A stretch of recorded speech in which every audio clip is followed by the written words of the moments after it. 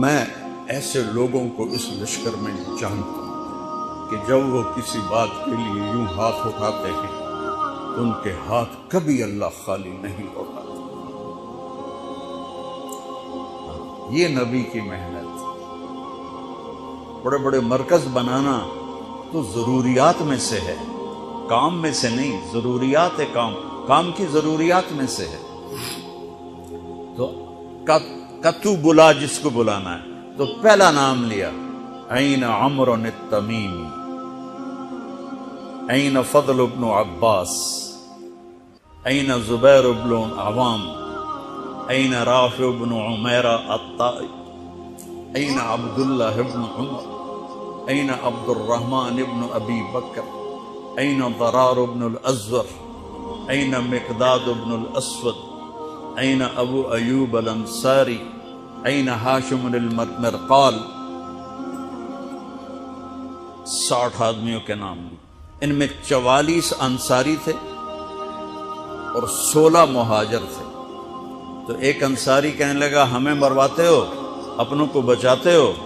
تو خالد کہنے لگے اللہ کی قسم ہرگز نہیں، میں نے یہ دیکھا نبی کریم کے ساتھ کہ مشکل وقت میں انصار کو آگے کرتے تھے، تو آج اس مشکل گھڑی میں میں نے انہیں آگے کیا ہے، سب کو اکٹھا کیا اور فرمایا جاؤ آج رات تیاری کرو۔ کیا تیاری تھی؟ ساری رات یہ نفلوں میں اور رونے میں، نفلوں میں اور رونے میں۔ جب صبح ہوئی تو سب سے پہلے خالد بن ولید زرہ پہن کر باہر نکلے تو انہوں نے دیکھا حضرت زبیر بن عوام کو، ان کی بیوی حضرت اسما ابو بکر کی بیٹی، انہوں نے اب گھوڑے کی لگام اپنے خامند کی پکڑی ہوئی۔ کیا عورتیں تھیں اور کیا مرد تھے، گھوڑے کی لگام پکڑے ہوئے لائیں اور زبیر کو لا کر حضرت خالد کے برابر کھڑا کر دیا۔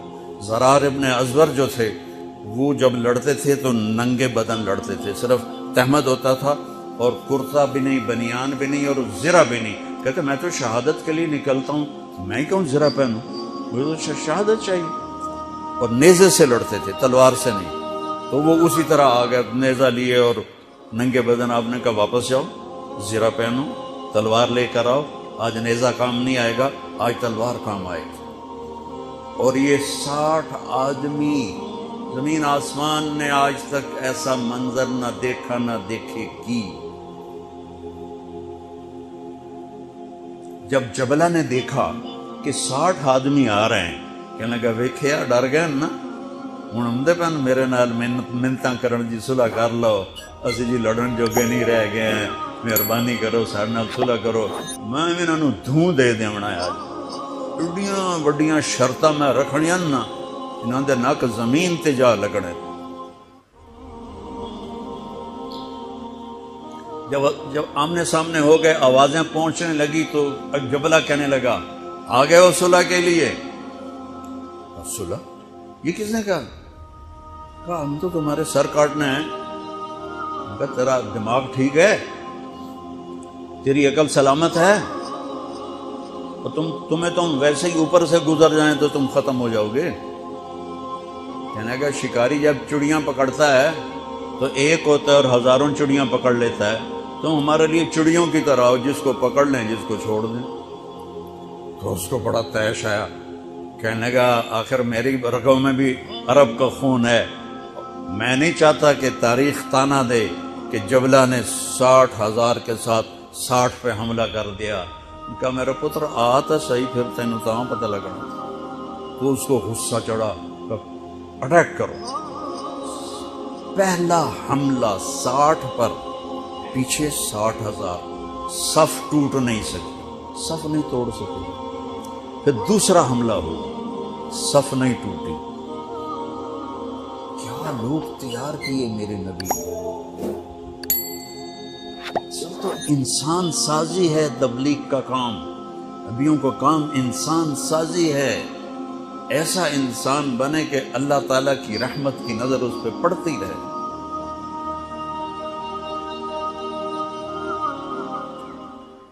تیسرا حملہ کیا تو صف ٹوٹ گئی، تو خالد ابن ولید نے اعلان کیا 6 ہو جاؤ، اپنی کمر میں لا لو اور 6 کی ٹولی بنا دو، 10 6 60، 10 ٹولیاں بن گئیں. خالد بن ولید کے ساتھ تھے خالد بن ولید، فضل بن عباس، زبیر بن عوام، عبد الرحمن بن ابی بکر، زرار بن الازور اور رافع بن عمیرہ الطائی. یہ 6 آدمی حضرت خالد کے ٹولے میں تھے اور پورا زور لگا رہے تھے عیسائی عرب خالد کو قتل کرنے کے لیے کہ اے مارے گا تو پیچھے کام بڑھ جائے گا. تو حضرت عبداللہ بن عمر فرماتے ہیں صدقے جاؤں میں ان 6 آدمیوں کے، اور خاص طور پر فضل ابن عباس اور زبیر ابن عوام پر، کہ 20 دفعہ حملہ کیا عرب عیسائیوں نے خالد کو قتل کرنے کے لیے، اور صرف فضل بن عباس اور زبیر بن عوام نے ان ہزاروں کا منہ پھیر دیا. اور فضل بن عباس کہتے یا معاشر الکلاب، اے کتوں کی جماعت، اصحاب رسول سے ہٹ جاؤ، اصحاب رسول سے ہٹ جاؤ. اور شرحبیل ابن حسنہ وہ زور زور سے قرآن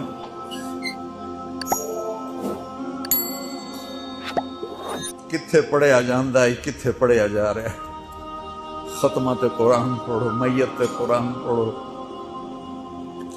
وہ زور زور سے تلاوت کر رہے تھے. ان اللہ اشترى من المؤمنین انفسهم واموالهم بان لهم الجنہ یقاتلون فی سبیل اللہ فیقتلون ویقتلون وعدا علیہ حقا فی التوراۃ والانجیل والقرآن فمن اوفى بعہدہ من اللہ فاستبشروا ببیعکم الذی بایعتم بہ فذلک هو الفوز العظیم. قرآن پڑھنے دی بھی چاس آوے تو سنن دی بھی چاس آوے. ہو اثر قریب ہوئی تو ابو عبیدہ کہنے لگے خالد نے ہلاک کر دیا، خالد نے صحابہ کو ہلاک کر دیا، میں عمر کو کیا جواب دوں گا؟ تو نکلو سب. ابو سفیان کہنے لگے ابو عبیدہ اب نہیں نکلنا، ان کی موت بھی کامیابی ہے، اب یہ بزدلی ہے، صبر کرو، انتظار کرو. اثر ڈھلی تو ایک خوفناک چیخ کی آواز آئی اور عرب عیسائیوں کے قدم اکھڑ گئے اور وہ بھاگ نکلے، اور سورج ڈوب چکا تھا. وہ بھاگ نکلے تو آپ نے اعلان کیا کہ کوئی بھاگتے والوں کے پیچھے نہ جائے. تو جب وہ کھڑے ہوئے تو دیکھا 20 آدمی. تو خالد بن ولید اپنے سے ماتھا پیٹنے لگے، ہائے ہائے میں نے اصحاب رسول کو ہلاک کر دیا، اب میں عمر کو کیا جواب دوں گا؟ تو حضرت رافع نے کہا ایسا کرو کہ دیکھو یہ جو میتیں ہیں ان میں ہمارے آدمی کتنے مرے ہیں. تو لائے وہ مشعلیں لے کر آئے اور سارے مرے ہوئوں کا جائزہ لیا تو ٹوٹل 10 صحابہ شہید ہوئے تھے اور ان کے 5000 مرے پڑے تھے. تو کہنے لگے وی تدا 3 باقی 3 کتنے گئے؟ تو حضرت مقداد کہنے لگے لگتا ہے وہ ان کے تعاقب میں پیچھے چلے گئے. تو ابو عبیدہ کہنے لگے کون جائے گا ان کے لیے؟ خالد کہنے لگے میں جاؤں گا. کہنے لگے تو بہت تھک گیا، آرام کر لے. کہنے لگے آرام تو کٹھا جنت میں ہی ہوگا، میں جاؤں گا. تو تھوڑی دور گئے تو سامنے سے گھوڑوں کی ٹاپیں کی آواز سنائی دی. خالد بن ولید تکبیر پڑھی، اللہ اکبر. تو ادھر سے تکبیر کی آواز آئی، وہ فضل ابن عباس کی آواز تھی، اللہ اکبر. تو دیکھا تو وہ وہاں سے واپس آ رہے تھے. کہا تم لوگوں نے میری آواز نہیں سنی کہ پیچھے نہیں جانا؟ کہ نہیں ہم نے نہیں سنی. انہوں نے کہا تم دے انہوں نے آئے شاک گئے وعدہ فردہ لے کر، اب انہیں ڈھونڈ چراغ رخ زیبا لے کر. تھے ہمیں ایک تیرے معرکہ آراؤں میں، خشکیوں میں کبھی لڑتے کبھی دریاؤں میں، دی اذانیں کبھی یورپ کے کلیساؤں میں، کبھی افریقہ کے تپتے ہوئے صحراؤں میں. شان آنکھوں میں نہ جچتی تھی جہاں داروں کی، کلمہ پڑھتے تھے ہم چھاؤں میں تلواروں کی. تجھ سے سرکش ہوا کوئی تو بگڑ جاتے تھے، تیز کے عقید ہم توپ سے لڑ جاتے تھے، نقش توحید کا ہر دل پہ بٹھایا ہم نے، زیر خنجر بھی یہ پیغام سنایا ہم نے۔ موسیٰ علیہ السلام کی قوم نے پوچھا آپ کا رب سوتا ہے؟ بڑے پٹھے سیدھے سوال کر دے سن۔ ابھی فرعون کو ڈوبتے دیکھا سامنے، اور فرعون کے لشکر کو ڈوبتے دیکھا، ابھی ان کے پاؤں گیلے تھے، چند قدم چلے تو آگے ایک بستی میں ایک بت تھا جس کی بستی والے پوجا کر رہے تھے، تو کہنے کہ موسیٰ اجعل لنا الہا کما لہم آلہہ، قرآن کی آیت ہے، موسیٰ ایک ایو جا خدا سانو بھی لے دے، اسی میں انہوں متھا ٹیکیے۔ انہوں نے کہا فٹے منہ توڑا، وہ ہونے تو تسی ویکھیا کہ کیوں رب نے تھوڑی مدد کیتی ہے، تو ہن پتھر دا بت منگدے پے ہو میرے کولوں۔ تو عجیب و غریب سوال کرتے تھے، تو کہنے لگے رب سوتا ہے؟ موسیٰ علیہ السلام نے ان کو ڈانٹ دیا۔ اللہ تعالیٰ نے کہا نہیں، ایسا کر، رات کو نا 2 پیالے لے کے کھڑے ہو جا پانی کے، خیال کرنا یہ پیالے گرنے نہ پائیں۔ موسیٰ علیہ السلام بڑے طاقتور ہستی تھے، وہ پیالے لے کے کھڑے ہو گئے، کھڑے کھڑے کھڑے کھڑے، اونگ آنے لگی، ایک جھٹکا لگا سنبھال لیا، دوسرا لگا سنبھال لیا، تیسرا جھٹکا لگا تو پیالے گر گئے، ٹوٹ گئے، پانی بہہ گیا۔ کہ موسیٰ سمجھانے کے لیے تھا، اگر تیرا رب بھی سو جائے تو یہ زمین آسمان کے پیالے ایسے ہی ٹوٹ کے بکھر جائیں گے۔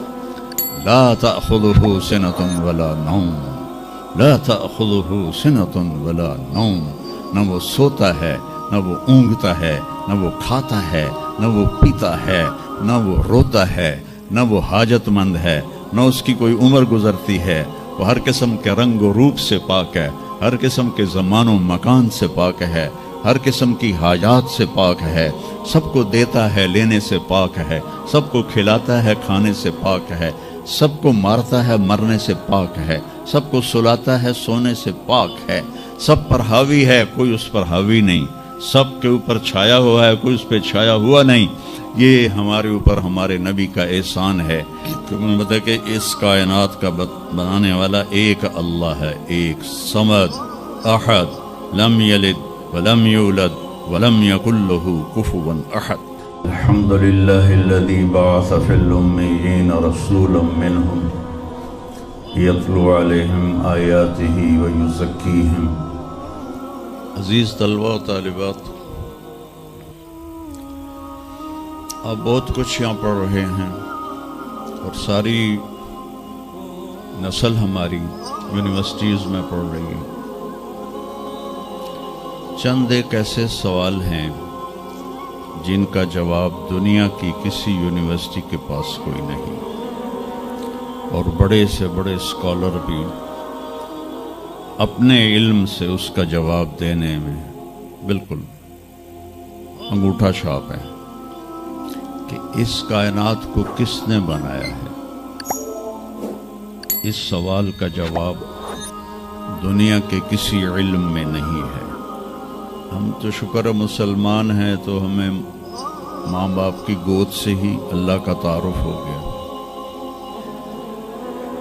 بہت پرانی بات ہے، ایک چیکوسلواکین یہاں ملا تھا، رائنڈ میں آیا ہوا تھا، میں نے اس سے پوچھا کہ اس کائنات کا بنانے والا کون ہے، کوئی پتہ ہے؟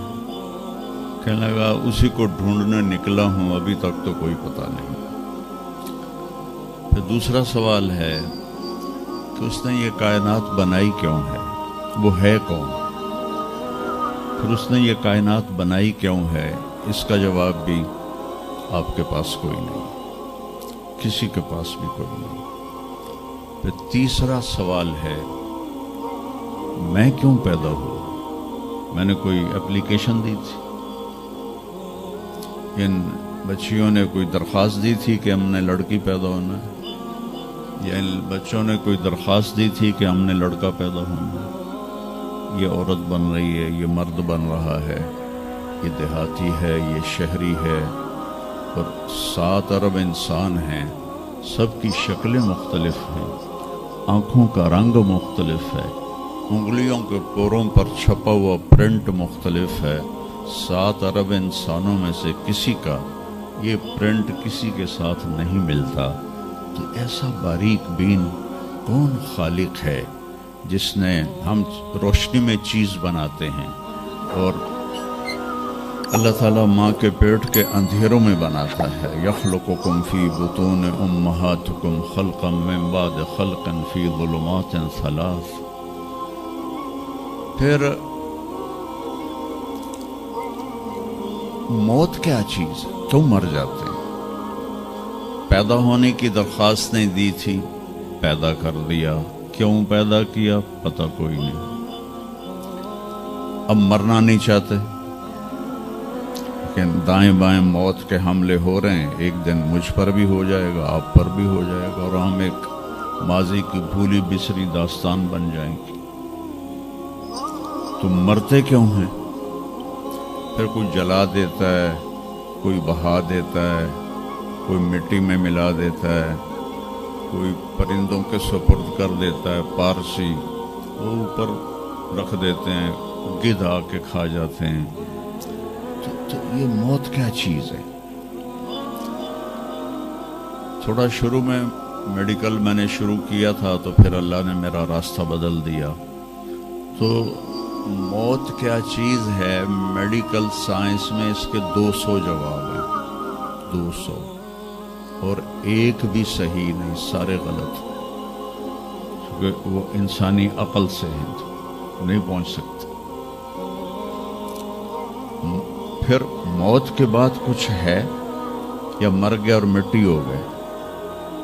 یہ چند سوال میں نے آپ کے سامنے رکھے ہیں اور پوری دنیا کے انسانوں کو چیلنج ہے کہ اپنے علم سے جواب دو. کسی کے پاس اس کا جواب ہو. نیوٹن نے یہ کہا تھا کہ اس کائنات کو 4 فورسز چلا رہی ہیں. عبدالسلام نے، پاکستانی سائنسدان اور 2 امریکن سائنسدان، 1976 میں یہ ثابت کیا کہ اس کائنات کو 4 نہیں 3 طاقتیں چلا رہی ہیں. اسٹیفن ہاکنگ نے چند سال پہلے یہ ثابت کیا کہ اس کائنات کو ایک طاقت چلا رہی ہے. اس سے پوچھا گیا وہ اللہ ہے؟ کہنے لگا نہیں، وہ اللہ نہیں ہے. اس کے پاس وحی کا علم نہیں تھا. وہ اتنا ہی اندھا ہے جتنا ایک ان پڑھ اندھا ہے. تو اس سے پوچھا گیا کیوں؟ تو کہنے لگا پھر سائنس کی ترقی رک جائے گی اگر اللہ کو مان لیا جائے. تو یہ وہ سوال ہیں جن کو جواب ڈھونڈتے ڈھونڈتے عمر گزر جائے گی، آپ ڈھونڈ نہ پاؤ. اس لیے ایک بہت بڑا طبقہ ہے جو کہتا ہے اللہ ہے ہی کوئی نہیں، یہ سب کچھ آپ پہ ہی بن گیا ہے، اپنے آپ ہی بن گیا. عبدالخالق صاحب نے تو کچھ بھی نہیں کیا، مستریوں نے بھی کچھ نہیں کیا، یہ ہال اپنے آپ ہی کھڑا ہو گیا اور کرسیاں بھی اپنے آپ بچھ گئیں. ایسی بے وقوفوں والی سوچ بھی بلا کوئی قابل تعریف ہے کہ علامہ اقبال نے فرمایا تھا ہیچ چیزیں خود بخود چیزیں نشد، ہیچ آہن خنجر تیغ نشد، ہیچ حلوائی نشد استاذ کار، تا غلام میں شکر ریز نشد، مولوی ہرگز نشد مولا روم، تا غلام میں شمس تبریز نشد. اسی دہریت کو، ایتھیسٹ کو یہ ایڈریس کیا ہے کہ کوئی چیز خود بخود نہیں بنتی. کبھی دیکھا ہے کہ ہیچ آہن خنجر تیغ نشد، لوہے کا ٹکڑا پڑا ہو اور 1000 سال کے بعد وہ اچانک تلوار میں تبدیل ہو گیا ہو، چھری میں تبدیل ہو گیا ہو، خنجر میں تبدیل ہو گیا ہو؟ کبھی دیکھا ہے؟ نہیں ہوتا ایسے. کوئی حلوائی اس وقت تک مٹھائی بنا نہیں سکتا جب تک کسی استاد کے پاس بیٹھ کر لڈو کو گول کرنا نہ سیکھے.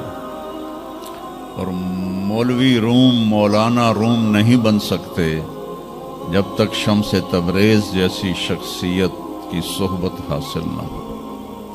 میں دونوں کے مزار پہ گیا ہوں.